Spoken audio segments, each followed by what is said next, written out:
নমস্কাৰ স্বাগতম ইয়া হৈছে সিটি 18 ষ্টুডিঅত মই প্ৰাঞ্জল এতিয়া বিতং খবৰ সিএম ভিজিলেন্সত অৱশেষত হাজিৰ হ'ল প্ৰাক্তন সাংসদ ৰাণী নৰহ কংগ্ৰেছ নেত্ৰী ৰাণী নৰহৰ সৈতে সিএম ভিজিলেন্সত উপস্থিত হয় তেওঁৰ স্বামী ভৰত নৰহ 2013 চনৰ সাংসদ পুঁজিৰ আত্মহাতৰ অভিযোগতে তলব কৰা হৈছিল সিএম ভিজিলেন্সে ৰাণী নৰহক 2013-14 বৰ্ষৰ সাংসদ উন্নয়ন পুঁজিৰ ব্যয়ত খেলিমেলি সন্দৰ্ভত 2017 চনত সিএম ভিজিলেন্সত ৰুজু হৈছিল গোচৰ দুৰ্নীতি নিবাৰক আইন আৰু ভাৰতীয় দণ্ডবিধি আইনৰ একাধিক ধাৰাত ৰুজু হৈছিল গোচৰ লখিমপুৰ ধেমাজি তিনিচুকীয়া ডিব্ৰুগড় আৰু যোৰহাট জিলাত ব্যয় হৈছিল সাংসদ পুঁজি যোৰহাট জিলাত হেণ্ড টিউবৱেল বহুৱাৰ নামত কেলেংকাৰীৰ অভিযোগ উত্থাপন হৈছিল ইতিমধ্যে প্ৰায় 1 কোটি টকা খেলিমেলিৰ তথ্য লাভ কৰিছে সিএম ভিজিলেন্সে আৰু অৱশেষত আজি পুৱা 11 বজাত সিএম ভিজিলেন্সত হাজিৰ হ'ল ৰাণী নৰহ লগত আছিল তেওঁৰ স্বামী ভৰত নৰহ আৰু ইতিমধ্যে সিএম ভিজিলেন্সৰ পৰা ওলাই গৈছে ৰাণী নৰহ আৰু তেওঁৰ স্বামী অৱশ্যে ৰাণী নৰহে সংবাদ মাধ্যমৰ সন্মুখত উল্লেখ কৰিছে যে এয়া গতানুগতিক এটা জেৰা আছিল যি কেইজনক ইয়াৰ পূৰ্বে কৰায়ত্ব কৰা হৈছিল সেই কেইজনক ৰাণী নৰহে চিনি পায় নে নাপায় সেই কথাহে ৰাণী নৰহক সোধা বুলি তেওঁ উল্লেখ কৰিছে লগতে পৰৱৰ্তী সময়ত আকৌ আহিব লাগিবনে নাই সেই সন্দৰ্ভত ৰাণী নৰহ জ্ঞাত নহয় বুলি সংবাদ মাধ্যমৰ সন্মুখত সদৰি কৰিছে ৰাণী নৰহৰ এয়া ভাষ্য ইতিমধ্যে সিএম ভিজিলেন্সৰ পৰা ৰাণী নৰহ ওলাই আহিছে আৰু ৰাণী নৰহে এইখিনি বক্তব্য আমাৰ সাংবাদিকৰ সন্মুখত দিছে যে গতানুগতিক এটা জেৰা চলোৱা হৈছিল আৰু যি কেইজন বিষয়াক ইয়াৰ পূৰ্বে কৰায়ত্ব কৰা হৈছিল এই কেলেংকাৰী সন্দৰ্ভত সেই কেইজন বিষয়াক চিনি পায় নে নাপায় সেই কথাহে হেনো ৰাণী নৰহক সোধা হৈছিল ৰাণী নৰহে এই কথা নিজেই প্ৰকাশ কৰিছে সাংবাদিকৰ সন্মুখত পৰৱৰ্তী সময়ত আকৌ হাজিৰ হ'ব লাগিবনে নালাগে সেয়া ৰাণী নৰহৰ জ্ঞাত নহয় কাৰণ তেওঁক পৰৱৰ্তী সময়ত হাজিৰ হ'বলৈ আজি কোৱা নাই বুলি তেওঁ সদৰি কৰিছে আমি ভাষ্য আগবঢ়াইছো ৰাণী নৰহৰ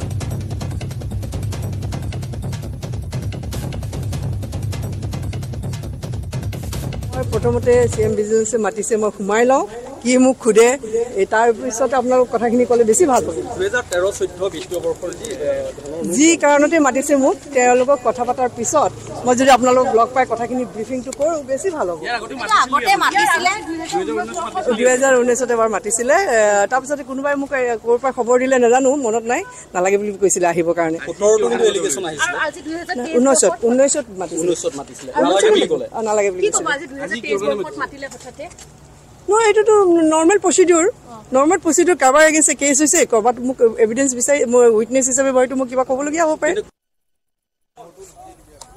ৰাণী নৰহে সিএম ভিজিলেন্সৰ কাৰ্যালয়ৰ ভিতৰত প্ৰৱেশৰ পূৰ্বে এইখিনি বক্তব্য প্ৰদান কৰিছিল কিন্তু ইতিমধ্যে ৰাণী নৰহ তাৰ পৰা ওলাই আহিছে সেই সন্দৰ্ভত আমি সবিস্তাৰে জনাম লগতে তেওঁৰ স্বামী ভৰত নৰহৰো কিছু ভাষ্য আছে আমি শুনাই লৈছো ভাষ্য টাইমিংটোৰ কাৰণে তেনেকুৱা এটা সন্দেহ কৰিব লগা হয় কাৰণ এইটো 2017ৰ কেছ 19ত এবাৰ সমন কৰিছিলে আৰু মাজতে তাৰ একো নাছিলে তাৰপিছত যেতিয়া আমি এছেম্বলিত যেতিয়া আমি সক্ৰিয় হ'লোঁ মুখ্যমন্ত্ৰীৰ পৰিবাৰৰ মাটি ক্ৰয় আৰু এই ছাবচিডিৰ কথাটো তাৰপিছত লগে লগে আকৌ সমনটো জাৰি কৰিছে সেইকাৰণে টাইমিংটোৰ কাৰণে এই যিটো টাইমিঙত সমনটো জাৰি কৰিলে সেইটোত আমাৰ অলপ মানে সন্দেহৰ সমকাক এটা থাকি গৈছে সাংসদ পুঁজিটোৰ যিটো গাইডলাইনছ এই গাইডলাইনছ মতে এমপিৰ ৰিকমেণ্ডিঙে অকল ৰিকমেণ্ডেশ্যনটোৱে তেনেকৈ দিব পাৰে ইমপ্লিমেণ্টেশ্যনটো তেনেকুৱা হাতত পাৱাৰ নাই আৰু আপোনাৰ যিটো এই পইচাৰ যিটো মানিটেৰীৰ যিটো ট্ৰেঞ্জেকশ্যন বা পে'মেণ্ট তাতো তেনেকুৱা কোনো হাত নাথাকে অকল ৰিকমেণ্ডেশ্যন পাৱাৰটোৱে তেনেকুৱা আছে নাই এইটো নহয় এইটো আমি ৰিজাৰ্ভৰ মাটি মই আগতে কৈছোঁ ৰিজাৰ্ভৰ মাটি আপোনাৰ 1 বিঘা নহয় 1 কটাও নাই তাতে আৰু চৰকাৰী মাটি মানে 1 বিঘা মাটিটো 1 কটাও নাই আমাৰ তাত যিখিনি 223 বিঘা মাটি আছে আমাৰ বাগানত তো গোটেইখিনি আমি পট্টা মাটি আৰু আমি যিবিলাকৰ পৰা কিনিছোঁ ম্যাদী পট্টাহে কিনিছোঁ আমি চৰকাৰী মাটি কিনা নাই ম্যাদী পট্টাৰ মাটিহে কিনিছে চৰকাৰী মাটি কিনা নাই বুলি ভৰত নৰহে দাবী কৰিছে ইতিমধ্যে ৰাণী নৰহেও কিছু ভাষ্য আগবঢ়াইছে আমাৰ জ্যেষ্ঠ সাংবাদিক বলেন ভট্টাচাৰ্য বৰ্তমান লাইভত আছে বলেন ইতিমধ্যে ৰাণী নৰহে কিছু ভাষ্য প্ৰদান কৰিছে সিএম ভিজিলেন্সৰ পৰা ওলাই আহি তেওঁ কৈছে যে গতানুগতিক এটা জেৰা যি কেইজন বিষয়াক গ্ৰেপ্তাৰ কৰা হৈছিল তেওঁলোকক চিনি পায় নে নাপায় সেয়াহে হেনো তেওঁ সোধা হৈছে আৰু কি ক'লে ৰাণী নৰহে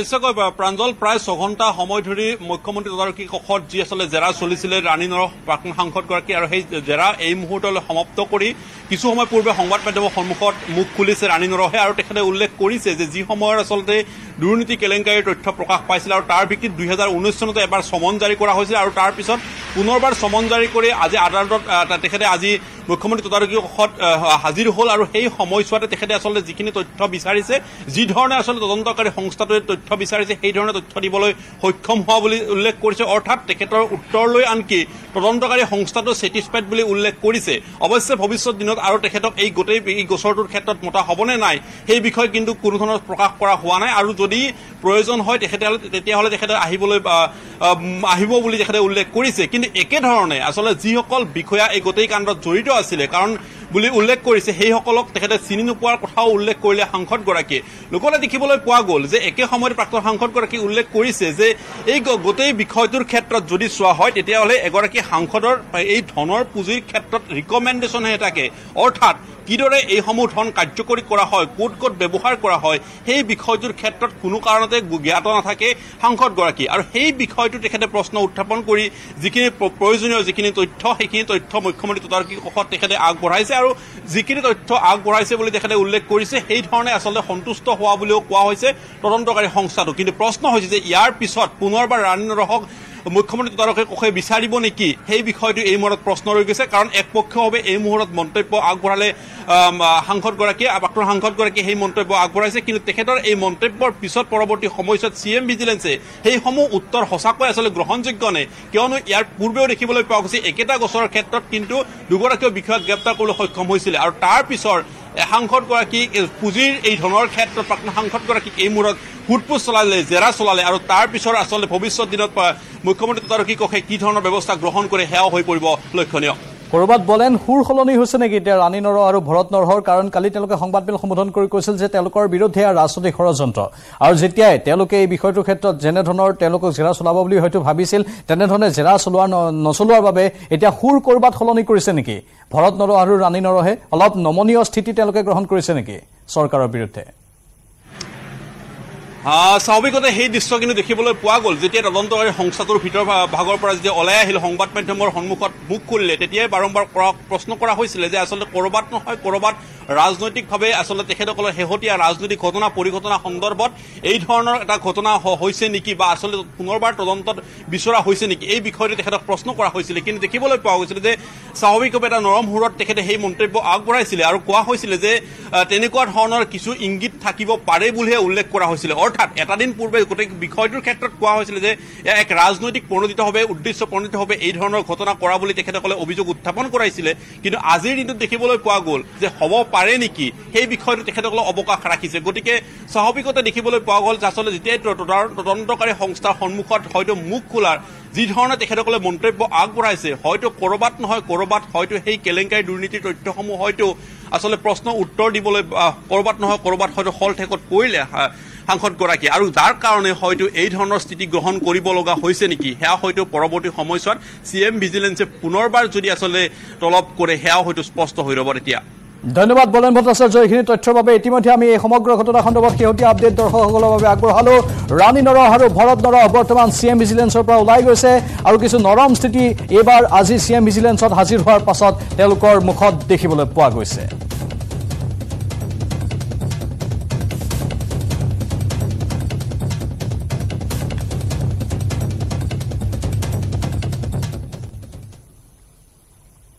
মহানগৰীত পুনৰ হিট এণ্ড ৰানৰ ঘটনা মাজনিশা তীব্ৰবেগী বাহনে মহতিয়াই নিলে এজনক পথৰ কাষত শুই থকা অৱস্থাতে মহতিয়াই নিয়ে লোকজনক থিতাতে মৃত্যু অচিনাক্ত লোকজনৰ গণেশগুৰি উৰণ সেতুৰ তলত সংঘটিত হয় এই দুৰ্ঘটনা সংঘটিত কৰি এই বাহনসহ চালকে পলায়ন কৰে নিশাই ঘটনাস্থলীত উপস্থিত হয় দিছপুৰ আৰক্ষী CCTVত বন্দী হৈছে গাড়ীখনে লোকজনক চুচৰাই নিয়াৰ দৃশ্য আমি পুনৰবাৰ জনাইছো মহানগৰীত হিট এণ্ড ৰানৰ ঘটনা মাজনিশা তীব্ৰবেগী বাহনে মহতিয়াই নিলে এজনক পথৰ কাষত শুই থকা অৱস্থাতেই মহতিয়াই নিয়ে লোকজনক থিতাতে মৃত্যু অচিনাক্ত লোকজনৰ গণেশগুৰি উৰণ সেতুৰ তলত সংঘটিত হয় এই দুৰ্ঘটনা সংঘটিত কৰি বাহনসহ চালকে পলায়ন কৰে নিশাই ঘটনাস্থলীত উপস্থিত হয় দিছপুৰ আৰক্ষী আৰু CCTVত সমগ্ৰ দৃশ্য বন্দী হৈ ৰয় এই দৃশ্যও দেখিবলৈ পোৱা গ'ল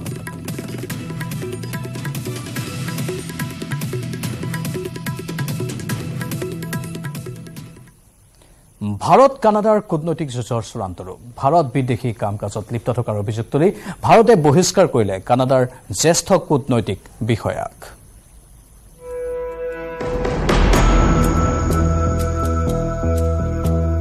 হঠাতে চূড়ান্ত ৰূপ ল'লে ভাৰত কানাডাৰ কূটনৈতিক যুঁজে ভাৰতে বহিষ্কাৰ কৰিলে কানাডাৰ জ্যেষ্ঠ কূটনৈতিক বিষয়াক ভাৰত বিদ্বেষী কাম কাজত লিপ্ত থকাৰ অভিযোগ তুলি 5 দিনৰ ভিতৰত ভাৰত ত্যাগ কৰাৰ নিৰ্দেশ দিলে কানাডাৰ নতুন দিল্লীত থকা উচ্চায়ুক্তগৰাকীক ইয়াৰ পূৰ্বে কানাডাৰ প্ৰধানমন্ত্ৰী জাষ্টিন ট্ৰুডোই ভাৰত চৰকাৰৰ বিৰুদ্ধে আনিছিল বিস্ফোৰক অভিযোগ যোৱা 18 জুনত কানাডাৰ ব্ৰিটিছ কলম্বিয়া প্ৰদেশত হোৱা শিখ নেতা হৰদীপ সিং নিজ্জৰ হত্যাৰে নতুন দিল্লীত জড়িত থকাৰ বিস্ফোৰক অভিযোগ আনে জাষ্টিন ট্ৰুডোৱে কানাডাৰ প্ৰধানমন্ত্ৰীগৰাকীয়ে কানাডা সংসদত সোমবাৰে ভাৰতৰ বিৰুদ্ধে এই অভিযোগ আনি ক'লে কানাডাৰ সুৰক্ষা এজেন্সিয়ে এগৰাকী কানাডাৰ নাগৰিক হত্যাৰে নতুন দিল্লীৰ এজেণ্ট জড়িত থকাৰ পতিয়নযোগ্য তথ্য পাইছে কেৱল সেয়াই নহয় কানাডা চৰকাৰে বহিষ্কাৰ কৰে অটোৱাস্থিত ভাৰতৰ উচ্চায়ুক্তৰ জ্যেষ্ঠ কূটনৈতিক বিষয়াগৰাকীকো কানাডাৰ বিদেশ মন্ত্ৰী মেলনী জলিয়ে ভাৰতীয় কূটনীতিবিদগৰাকীক বহিষ্কাৰ কৰাৰ তথ্য প্ৰকাশ কৰে ইয়াৰ পিছতে প্ৰধানমন্ত্ৰী ট্ৰুডোই কানাডাৰ সংসদত কৰা মন্তব্য উদ্ভট আৰু উদ্দেশ্য প্ৰণোদিত বুলি প্ৰকাশ কৰে ভাৰত চৰকাৰে আৰু একে সময়তে ভাৰত বিদ্বেষী কাৰ্যকলাপত জড়িত থকাৰ অভিযোগত বহিষ্কাৰ কৰে নতুন দিল্লীত থকা কানাডাৰ উচ্চায়ুক্তগৰাকীক ভাৰত কানাডাৰ কূটনৈতিক সম্পৰ্ক 2020 চনৰে পৰাই অৱনতি ঘটিছিল কৃষি আইনক লৈ নতুন দিল্লীত হোৱা কৃষক প্ৰতিবাদৰ সময়ত কানাডাৰ প্ৰধানমন্ত্ৰীগৰাকীয়ে প্ৰতিবাদীৰ সপক্ষে মাত মতাক লৈ নতুন দিল্লীয়ে ভাৰতৰ আভ্যন্তৰীণ বিষয়ত অটোৱাৰ হস্তক্ষেপৰ বিৰুদ্ধে অভিযোগ তুলিছিল সৌখিদিনা নতুন দিল্লীত অনুষ্ঠিত হোৱা G20 অধিৱেশনত বিভিন্ন ৰাষ্ট্ৰনেতা তথা প্ৰতিনিধিয়ে প্ৰধানমন্ত্ৰী মোদীৰ সৈতে দ্বিপাক্ষিক বৈঠকত মিলিত হয় যদিও খুচি থকা সত্ত্বেও জাষ্টিন ট্ৰুডোৰ সৈতে বৈঠকত নবহিল প্ৰধানমন্ত্ৰী মোদী দুই দেশৰ মাজত হ'বলগীয়া মুক্ত বাণিজ্যৰ চুক্তিও গেঠেলা মাৰিছে কেৱল সেয়াই নহয় ট্ৰুডোৰ ভাৰত ভ্ৰমণৰ সময়তে ভাৰতৰ প্ৰধানমন্ত্ৰী মোদীয়ে কানাডাত হোৱা ভাৰত বিৰোধী প্ৰতিবাদৰ বাবে কানাডাৰ প্ৰধানমন্ত্ৰীগৰাকীক কঠোৰ ভাষাৰে কথাও শুনাইছিল একে সময়তে এইগৰাকী নেতাৰে উভতনি যাত্ৰাৰ সময়ত বিমানৰ বিজুতি ঘটাত অতিৰিক্তভাৱে এদিন নতুন দিল্লীত বাহৰ পাতিবলগীয়া হৈছিল কানাডাৰ প্ৰধানমন্ত্ৰীগৰাকীয়ে 5 দিনা অতিথি ৰাষ্ট্ৰনেতাগৰাকীৰ উভতনি যাত্ৰাত সহায়ৰ হাত আগবঢ়াই ভাৰতেই লক্ষণীয়ভাৱে প্ৰায় 8 লাখ শিখ লোকে বাস কৰা কানাডাৰ বহু লোকে খালিস্তানী বিদ্ৰোহীক সমৰ্থন কৰি আহিছে আনহাতে খালিস্তান টাইগাৰ ফ'ৰ্চৰ নেতা তথা কানাডাৰ নাগৰিক হৰদীপ সিং নিজ্জৰক ভাৰত চৰকাৰে সন্ত্ৰাসবাদী ঘোষণা কৰি গ্ৰেপ্তাৰৰ বাবে পুৰস্কাৰো ঘোষণা কৰি থৈছিল আৰু ইয়াৰ বিৰুদ্ধে নিজ্জৰে 2016 চনত নতুন দিল্লীৰ অভিযোগ সত্য নহয় বুলি কানাডা চৰকাৰলৈ পত্ৰ প্ৰেৰণ কৰিছিল এইগৰাকী শিখ নেতাৰে 18 জুনত হোৱা হত্যাকাণ্ডৰ সৈতে শেহতীয়াকৈ অটোৱাই নতুন দিল্লীক সাঙুৰাৰ বাবে অধিক অৱনতি ঘটিছে দেশ দুখনৰ কূটনৈতিক সম্পৰ্ক news desk report news 18 Assam north east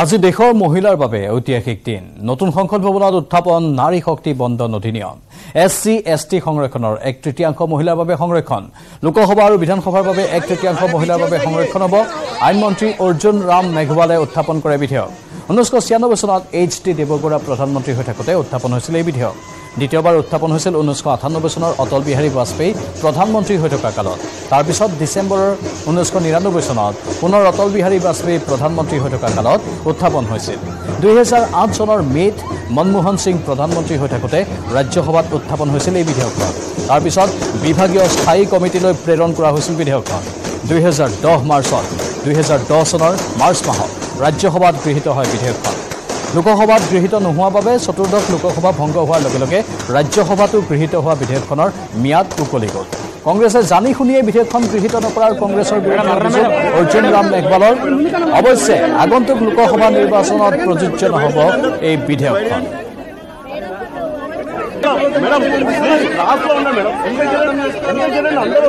আৰু তেলেংগানাৰ কিছু দৃশ্য দেখুৱাইছোঁ আৰু এই বিধেয়কখন সন্দৰ্ভত আজি সদনৰ মজিয়াত বিষয়টো উত্থাপন হোৱাৰ লগে লগে বিশেষ আনন্দমুখৰ পৰিৱেশে বিৰাজ কৰা দেখিবলৈ পোৱা গ'ল। আমি আপোনালোকক তেলেংগানাৰ দৃশ্য দেখুৱাইছোঁ মহিলাসকলৰ মাজত এই আনন্দ, কাৰণ দেশৰ মহিলাৰ বাবে এয়া এক ঐতিহাসিক দিন হিচাপে বিবেচিত হৈছে। নতুন সংসদ ভৱনত উত্থাপন হ'ল নাৰী শক্তি বন্দন অধিনিয়ম। SC/ST সংৰক্ষণৰ 1/3 মহিলাৰ বাবে সংৰক্ষণৰ যি পদক্ষেপ গ্ৰহণ কৰা হৈছে সেই পদক্ষেপৰ পাছতেই আনন্দমুখৰ পৰিৱেশ বিভিন্ন প্ৰান্তত।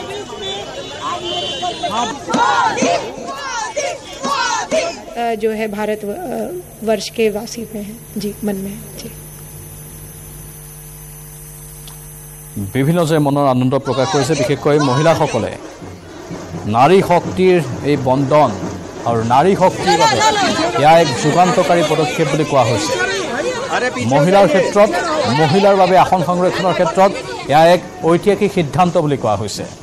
অৱশ্যে বিৰোধী আকৌ এবাৰ সমালোচনাত সৰব হৈছে। বিৰোধীৰ মতে এটা সময়ত ৰাজীৱ গান্ধীৰ দিনতেই এই বিধেয়কখন উত্থাপন কৰা হৈছিল, কিন্তু লগে লগেই প্ৰত্যুত্তৰত কেন্দ্ৰীয় গৃহমন্ত্ৰী অমিত শ্বাহে বিভিন্ন বাক্যবান নিক্ষেপ কৰিলে বিৰোধীৰ প্ৰতি, আৰু বিৰোধীয়ে প্ৰতিবাৰেই ষড়যন্ত্ৰ ৰচনা কৰি অহা বা ৰাজনৈতিক অভিসন্ধিৰ মাজলৈ বিষয়টো ঠেলি দিয়াৰ অভিযোগ উত্থাপন কৰে অমিত শ্বাহে। ভাষ্য আহি আছে, শুনাই দিছোঁ। नहीं, ये जिस तरह से जो अभी ये घमंडिया गठबंधन की जो बातें निकल रही है, जो क्रेडिट लेने के चक्कर में सब लोग पड़े हैं, जो साथ में मिलकर आने वाले थे, उन्होंने अभी इंडी ये अलायंस ने सोचा नहीं था कि ये कैसे पहले क्या क्या बोल चुके थे। लालू जी ने क्या बोला था, मुलायम जी ने क्या बोला था ये रिजर्वेशन बिल के नाम पर, उनका स्टैंड क्या रहा था। उसी के साथ में जब भी ये बिल इंट्रोड्यूस हुआ, जब उन्होंने आज यहाँ पे लोकसभा के अंदर भी जब बोला गया अधीर रंजन जी के माध्यम से कि भाई ये तो हम लोगों ने किया था, तब अमित शाह जी ने बहुत अच्छे से बताया कि 2015 में ही ये लैप्स हो चुका था, क्योंकि राज्यसभा थ्रू आया था लेकिन चर्चा हुई नहीं थी। तो इसी के साथ में आज कल से चर्चा होगी, तो ये सबकी भावना कैसी है, क्या वो लोग सोचते हैं, किस तरह से आगे बढ़ेंगे, वो सब पता चल जाएगा।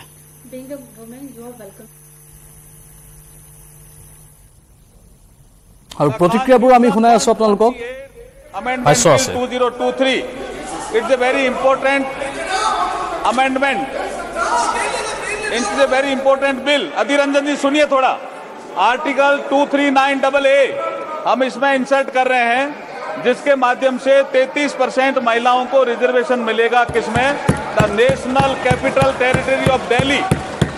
उसके बाद हम आर्टिकल 330A में अमेंडमेंट कर रहे हैं, जिसके माध्यम से लोकसभा में reservation of seats for schedule caste and schedule tribe जो प्रावधान पहले से है, उसी में ही हम 33% महिलाओं के आरक्षण की बात कर रहे हैं। उसी में हम 33% महिलाओं के आरक्षण की बात कर रहे हैं। एक आर्टिकल 332 है, जिसमें रिजर्वेशन जो दिया हुआ इसमें असेंबलीज के लिए, उसमें भी स्टेट लेजिस्लेटिव असेंबली में 33% महिलाओं के लिए आरक्षण की व्यवस्था कर रहे हैं। ये बहुत इंपॉर्टेंट बिल है। और फिर आर्टिकल 334A में एक नया हम क्लॉज जोड़ रहे हैं, जिसके माध्यम से इस महिला रिजर्वेशन की जो अवधि होगी वो 15 साल के लिए होगी। उसकी यदि बढ़ाना होगा तो संसद इसको अधिकार होगा वो बढ़ाने का। मैं इसके माध्यम से कहना चाहता हूं, आपको एक समझाना चाहता हूं अधीर रंजन जी। अभी जैसे 543 मेंबर है, it is already there in the you can see in the supplementary list of the business. You can see in the supplementary list of the business. देखिए 543 नंबर है अभी, उसमें बालू जी you can see now, bill also in your hand, बालू जी you can see it now। एक minute Arjun जी, आज bill introduce हो रहा है, केवल कल बिल पर बिल डिबेट होगी, जब आपने विचार करना। अर्जुन जी बेंकवाल।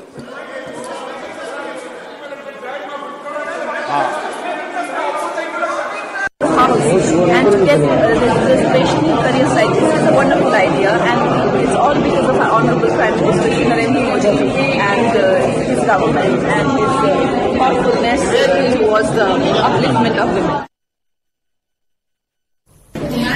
I would just like to say, I think it's a beautiful thing that Mr. Modi ji, our Prime Minister Shri Narendra Modi ji has done. it's a very progressive thought. Earlier बहुत लोगों ने कोशिश की, बहुत संसाधनों ने, but वो हो नहीं पाया और ये हमारी गवर्नमेंट ने प्रूव कर दिया. स्टार्टिंग से ही बहुत सारे हमारे स्कीम्स हैं, बेटी बचाओ बेटी पढ़ाओ, उनमें से एक है जो औरतों के लिए, मगर इससे रिजर्वेशन बिल से ये हो गया कि अब हम इक्वल पावर पे हो पाएंगे. और क्या होता है, काफी बार लोगों को कोई तकलीफ होती है, वो महिला एक महिला की समझ सकती है. और हमेशा बोलते हैं ना, आप कुछ भी नया शुरू करते हैं तो घर की लक्ष्मी को बोलते हैं ना, वो घर हमेशा खुश रहता है जहाँ घर की लक्ष्मी खुश हो. तो मोदी जी ने वही किया है कि लक्ष्मी से शुरू किया है ये सांसद. तो बहुत आगे जाएगा हमारा भारत. बहुत बड़ा कदम हमारे हिंदुस्तान के लिए, हमारे भारत के लिए. और ये कहना पड़ेगा, मोदी जी ने पहले बोला था और करके दिखाया. जो लोग सोचते रह जाते हैं और जो गवर्नमेंट है वो सोचती रह जाती है, मगर मोदी जी ने कर दिखाया. और इससे क्या होता है ना, एक दिलासा बढ़ता है औरतों का पूरी हमारे पूरे देश में. तो अब देखिए भारत आगे जाएगा. राजनीति में आना चाहती हैं? हाँ जी, बेशक बेशक. चुनाव लड़ेंगी? देखेंगे चुनाव, जरूर लड़ेंगे. নতুন সংসদ ভৱনৰ বৈশিষ্ট্য ত্ৰিভুজৰ আৰ্হিত নিৰ্মাণ নতুন সংসদ ভৱন. নতুন সংসদ ভৱনৰ আয়ুসকাল 150 বছৰ. লোকসভাত 888খন আসনৰ সুবিধা আৰু ৰাজ্যসভাত 384খন আসনৰ সুবিধা. নতুন সংসদ ভৱনত নাথাকে চেণ্ট্ৰেল হল. লোকসভা চেম্বাৰত 1272 জন বহাৰ সুবিধা আছে. 4 মহলীয়া অত্যাধুনিক নতুন সংসদ ভৱন. আমি নতুন সংসদ ভৱনৰ কথা এইকাৰণেই কৈছো কাৰণ আজিৰ পৰা নতুন সংসদ ভৱনত সকলোখিনি চলি আছে, সকলো কাৰ্যসূচী হৈ আছে. নতুন সংসদ ভৱনতেই বৰ্তমান আইনক লৈ বিধেয়কক লৈ আলোচনা হৈ আছে আৰু সেই নতুন সংসদ ভৱনৰ বৈশিষ্ট্য ইয়াৰ পূৰ্বৰ প্ৰতিবেদনতো আমি আপোনালোকৰ বাবে আগবঢ়াইছিলো. আকৌ এবাৰ এইখিনি তথ্য আপোনালোকৰ বাবে দিছো. এই নতুন সংসদ ভৱন 2020ৰ 10 ডিচেম্বৰত প্ৰধানমন্ত্ৰী মোদীয়ে ইয়াৰ আধাৰশিলা স্থাপন কৰিছিল আৰু এই নতুন সংসদ ভৱনৰ নিৰ্মাণত ব্যয় হৈছে প্ৰায় 1200 কোটি টকা. নতুন সংসদ ভৱনত প্ৰতিষ্ঠা চোল বংশৰ ৰাজদণ্ড. তামিলনাডুৰ পৰা অনা হৈছিল সোণালী চেংগল অৰ্থাৎ ৰাজদণ্ড. অধ্যক্ষৰ আসনৰ কাষত প্ৰতিষ্ঠা এই ৰাজদণ্ড.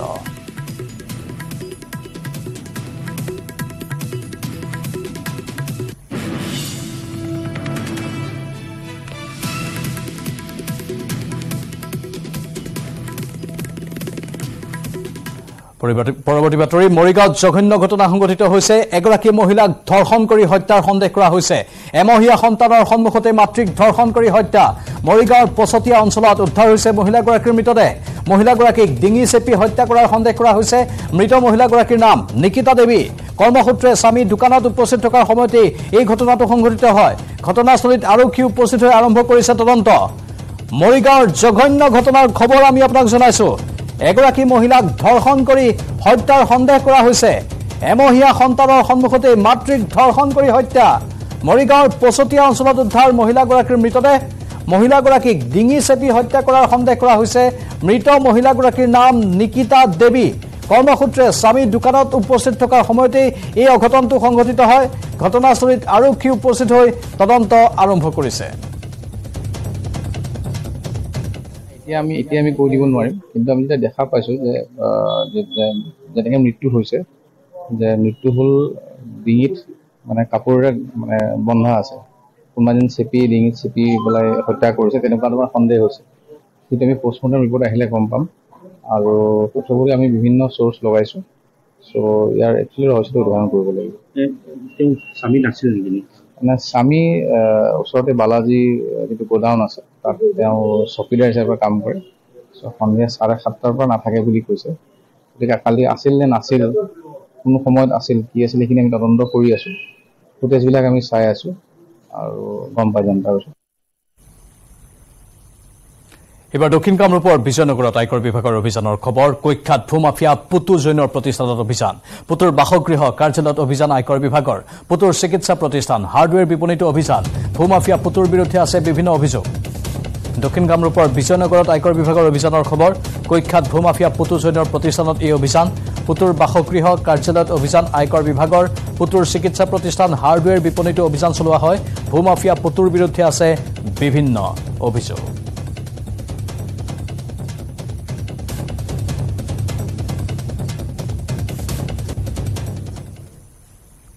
অনন্তনাগত 7-দিনীয়া অভিযান অৱশেষত সমাপ্ত হ'ল. লস্কৰ ই তৈবাৰ কমাণ্ডাৰ এনকাউণ্টাৰত নিহত হৈছে.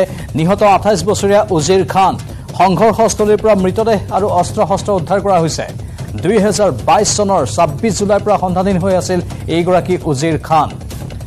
ইতিমধ্যে এই সংঘৰ্ষৰ ফলত ভাৰতীয় সেনা জোৱান আৰু আৰক্ষীৰ লোক নিহত হৈছে, দেশৰ বাবে শ্বহীদ হৈছে আৰু সেই শ্বহীদসকলক এতিয়া সন্মান জনাই অনন্তনাগৰ 7 দিনীয়া অভিযান তীব্ৰ গতিত চলোৱা হ'ল আৰু সেই তীব্ৰ গতিৰ অভিযানৰ ফলতেই লস্কৰী তৈবাৰ কমাণ্ডাৰ এনকাউণ্টাৰত নিহত হৈছে।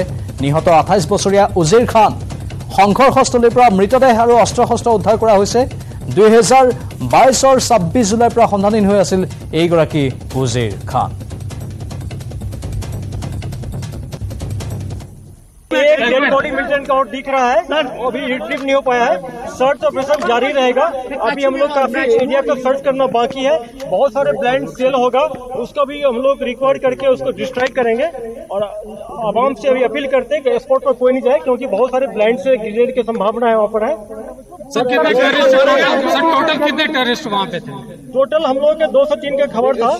हो सकता है तीसरा डेड बॉडी भी कहीं मिले, इसलिए सर्च पूरा कंप्लीट नहीं हुआ। सर्च पूरा कंप्लीट करेंगे। अभी तक में उजेड़ खान एलईटी कमांडर का बॉडी मिल गया, उसको रिट्रीव भी कर लिया हम लोग। एक डेड बॉडी मिलिटेंट का और दिख रहा है। सर कोई और है सर्च ऑपरेशन सिर्फ है?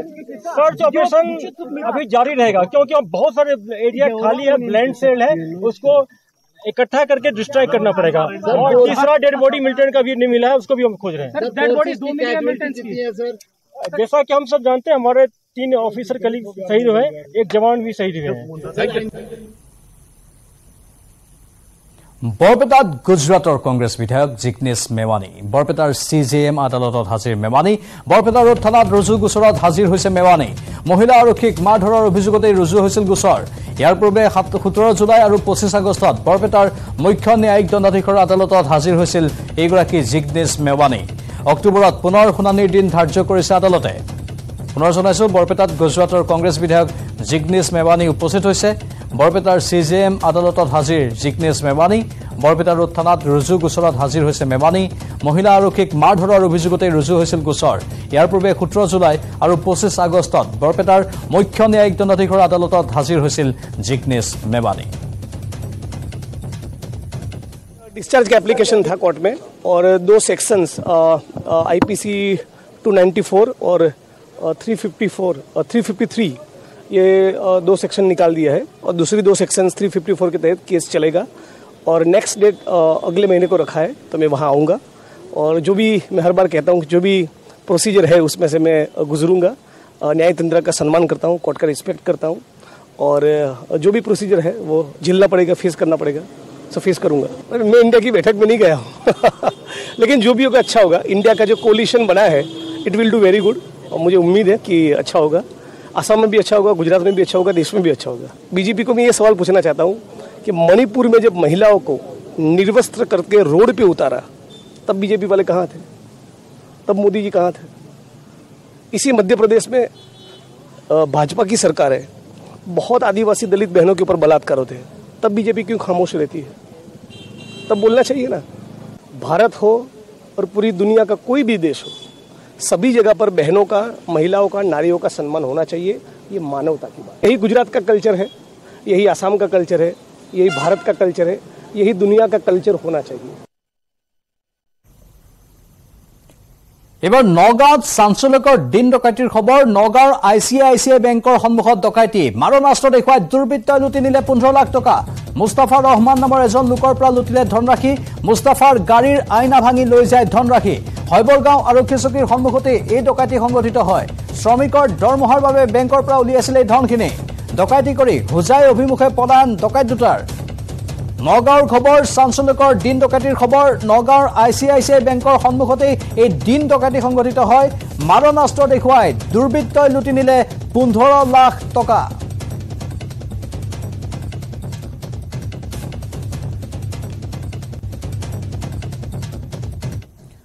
এজন লোকৰ মৃত্যুৰ পাছতে উত্তপ্ত চিকিৎসালয় চৌহদ। চিকিৎসকৰ হেমাহি আৰু এম্বুলেন্সৰ অভাৱৰ বাবে মৃত্যুৰ অভিযোগ তুলি ৰুদ্ৰৰূপ ধাৰণ কৰিলে ৰাইজে।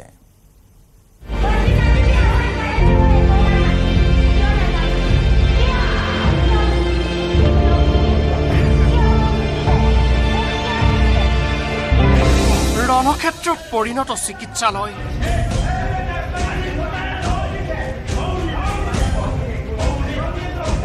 ৰাইজৰ ৰুদ্ৰৰূপ। এজন লোকৰ মৃত্যুৰ পাছতেই উত্তপ্ত ধেমাজি অসামৰিক চিকিৎসালয় জীয়াই থকা মানুহক মাৰি পেলালে চিকিৎসকে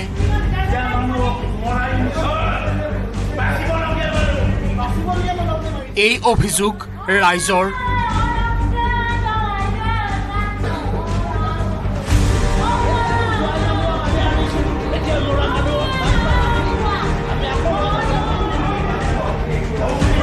এয়া ধেমাজি অসামৰিক চিকিৎসালয়ৰ জৰুৰীকালীন বিভাগ ঢকুৱাখনা যোগীসুতিৰ মাখন দলে নামৰ লোকজন দুৰ্ঘটনা পতিত হোৱাত সোমবাৰে নিশা ভৰ্তি কৰোৱা হৈছিল চিকিৎসালয়ৰ জৰুৰীকালীন বিভাগত পিছে চিকিৎসকৰ হেমাহিৰ বাবেই লোকজনৰ মৃত্যুৰ অভিযোগ আত্মীয়ৰ লগতে স্থানীয় লোকৰ চিকিৎসকে উন্নত চিকিৎসাৰ বাবে ডিব্ৰুগড় মেডিকেল কলেজ হাস্পাতাললৈ প্ৰেৰণ কৰে যদিও 3 ঘণ্টা ধৰি এম্বুলেন্স নোপোৱাত জৰুৰীকালীন বিভাগতেই মৃত্যুক সাৱটি লয় লোকজনে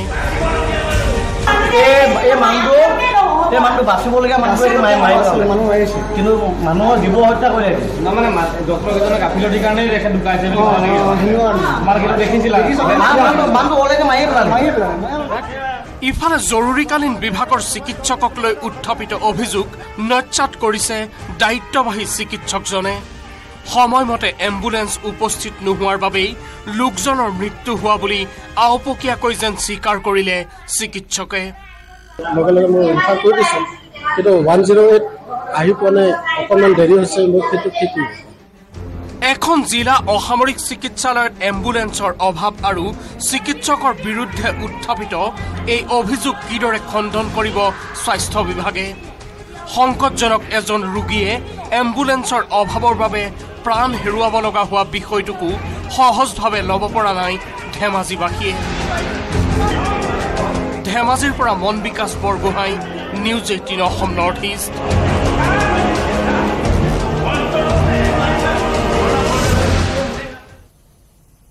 এতিয়া চাওঁ আহক চিটি 18 হেডলাইন্স নিউজ হেডলাইন্স আগবঢ়াইছে